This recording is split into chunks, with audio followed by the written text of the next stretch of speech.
Good morning, everybody. It's a while since we've done a new series on the Greenlight channel, but I'm glad to announce that we are starting another series today. We have been back on Copart and we've bought something off Copart. Now, if you remember recently, we did buy a Honda Civic Type R of Copart and it was a category U and it was an absolute nightmare. Category U means that someone has sold it privately to Copart and they're privately auctioning it off. You could run into a lot of issues in this because it's not actually been inspected by an insurance assessor. You can actually end up in a bad situation like we were when we bought the Civic Type R and somebody had took the Type R engine out and put a cheap engine in to made it look like a Type R engine, sold to Copart, and then we were the ones who had to pick up that bill. So we've learned our lesson this time and we've actually gone for a category S, which is one of the worst ones you could actually get. There's a category N, which means non-structural. This is usually things like bumpers, headlights, things that can easily be replaced. Category S means structural. Now, category S is a bit difficult because it could just mean a suspension or it could mean an entire chassis rail. But we took the risk again and we've gone for a category S. We're hoping it's just suspension. So I know you're all dying to look at the car. Without further ado, cut to the cinematic of our new Category S Copart build.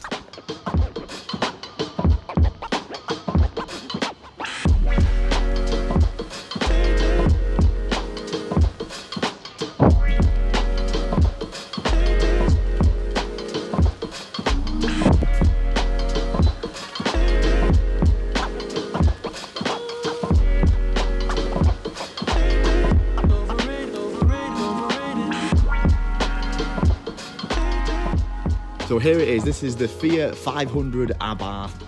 This is just going to be mainly used as mainly a bit of a track toy. So it is Cat S.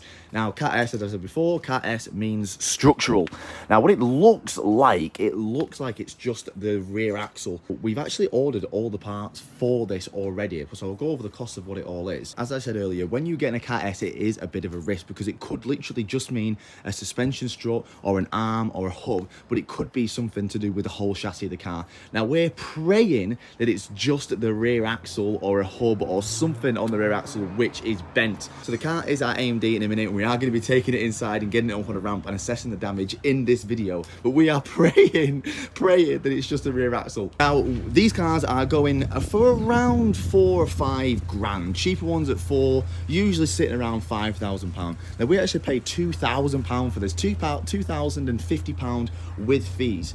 The issue with Copart at the minute is the fees are getting quite expensive, so sometimes you've got to really weigh up your options, but 2 grand for this is an incredible deal. Cat S does take off quite a lot of the price. Usually you kind of work on, if it's a Cat N, you usually take 20% off the full cost of the car, and that's what a Cat N's worth. Cat S could be edited to between 30 and 40% off the original price of this car, what this be. So it would be 5 grand, it would be. Take 30% off, and that's what you're kind of looking at, what it would be worth with that Cat S, because a Cat S stays on a car forever. Now, it's actually a shame how many cars you see written off. You don't see that many of these, but what you usually see, if you have been on Copart, is they're actually mostly German. Audi, BMWs, Mercedes, you see these all the time being written off. Now, the reason you see all these high-end German cars is because that you have one of these cars and you crash one of these cars, the insurer has to decide if it's economical to repair the car or write it off. Now, to repair the car, they're not allowed to go on eBay and buy a second-hand axle.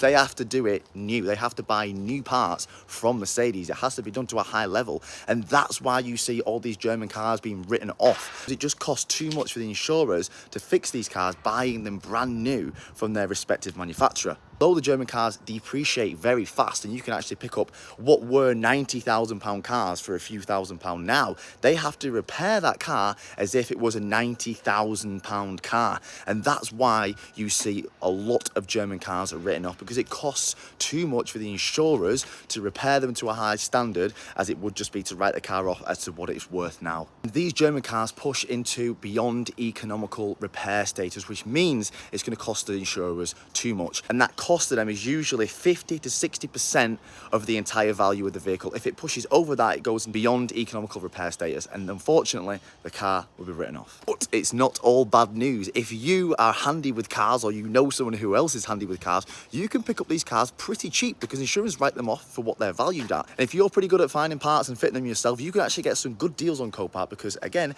a lot of the German stuff, you can buy used parts for a fraction of the price, and if you fit it yourself, you don't have to buy labour, and you're getting cheap parts, and you can have a pretty cheap car at the end of it. We're gonna go and get Ronnie from AMD. He's gonna come out. We're gonna jump start the car.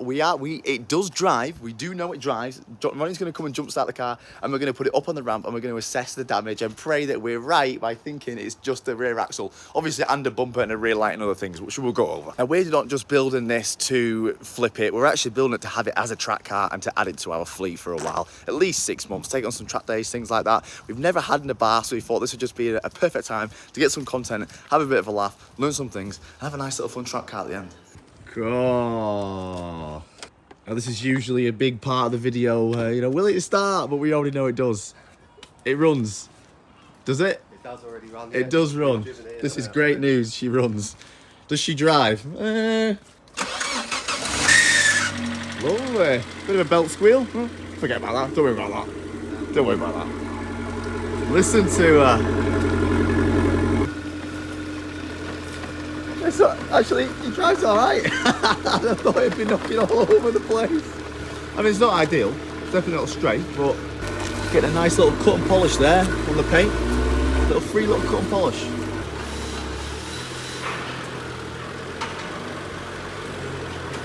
So we're hoping that everything we've actually ordered is everything we actually need. So that's the rear bumper, rear light, the rear arch liner, and I think some clips. So I'm going to put all the prices here on screen of exactly how much it costs us to get these parts. And let's hope that's all it needs. And the rear axle, obviously it needs a rear axle. Right, here we go. This is the first time I'm looking and Ronnie is looking underneath. So let's pray it's not something on the chassis. So we're looking for something that doesn't look like the other side.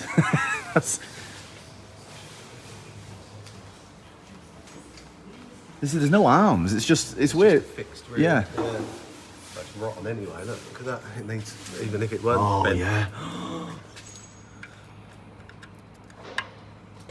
Okay, so I'm not sure the camera's going to pick it up very well.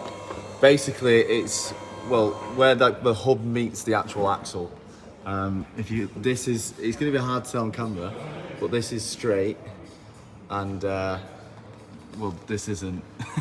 This bit is like an inch further into the car. You can see how the shock's at an angle on this side, and the shock straight on this side. So it's twist it all around and just brought the shock with it. So luckily we didn't. But the shock might be bent. Yeah, We've not got that, have we? by a coilover kit. Yeah. Now the exhaust has seen better days as well. Well, this is okay because they've already got a Cobra. Are they getting a full Cobra system? No, Cobra Sport. So they just do a rear system, rear silencer basically. Yeah. So that's ideal. Yeah, there's no silencers in the middle anyway. So, yeah. So they're getting a full Cobra back box. We're getting some other things fitted as well. So they've got some EBC brake pads and some braided lines, and they're getting a Forge quick shift fitted to it as well. And it's not here, but there's a Ram air filter going on as well. So this is the new axle, which is in 10 times better shape than the one that's coming off. And in fact, it's not ideal.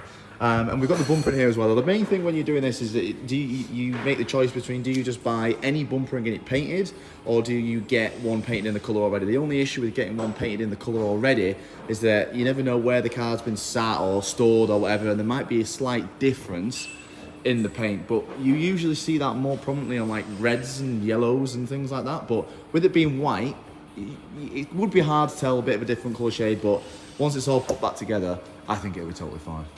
Now the positive of getting a bumper in any colour and getting it painted is that they can actually blend it into the wing when they paint, just to cover any kind of colour difference. But the negative to that is it's actually more expensive, or it potentially might be more expensive, although there are some cases where certain colours for certain cars go for a lot more money. For example, I've had that personally where I've been trying to find a Mercedes bonnet, and the white bonnets were twice as more expensive than any other colour. So this is the bumper. Now for 180 quid, this looks like it's in good condition. Especially with the radiance as well. Yeah. we've got the new arch liner, and of course the rear light and the axle. So this here is everything we need to have it back on the road. But we're doing some juicy, apart from the shock absorber, which we're definitely not going to bend back. Of course not. And you pointed out the fact that the springs are not in good shape at all. So it's either get coilovers or just get some new second-hand springs. One thing that we're very confused about is that we can't actually see where, apparently it hit a curb backwards, I've been told, but we can't see where or how. Like the wheel is pretty much perfect, the tyre's perfect inside and outside. Impact marks anywhere? No impact marks anywhere. Normally you would see, well, the wheel have a big crack in it, or at least like the tire have a big gouge or bubbling, but there's literally nothing. Like there's no telltale sign of what's actually happened. The actual body, the actual rear quarter has got some damage on. We've got a crack and what looks like, well, is that rust on it? But anyway, there's a little bit of damage there, so that's going to have to get sorted out by a body shop afterwards, because that isn't something you can unbolt. So it's looking more and more likely that we potentially might get some coilovers for it, because the front strut is not nice. It looks like it's been leaking as well. Oh yeah. So that bit's been repaired before, has it? Yeah, it's filler there, isn't it? Filler all over the place. Let's see. Hold up. Oh god, no. He's gonna have to get it repaired anyway, isn't he? Okay, so we're gonna leave the Fiat 500 with Ronnie. Sorry, the Abarth. Sorry. We're going to leave the Abarth with Ronnie, and Ronnie's going to start cracking over and see if there's any more damage. But from what we've seen, new axle, maybe some new coils and stuff, and everything should bolt back on together. The main thing is if everything bolts on straight and it looks straight and it aligns straight, it's all good. Don't worry about it. It's all cool. So we're going to leave with Ronnie. Ronnie's going to crack on with that. And then once it's all done, we're going to come and do a little update, guys, video for you, an update with Ronnie, see if he's found anything more. But right now, we're going to leave it with Ronnie. He's going to crack on doing some work, and we'll come down soon and we'll show you an update video. And, of course, we're going to take it out on track. So, wish us luck, wish Ronnie luck, and we'll see you in the next episode.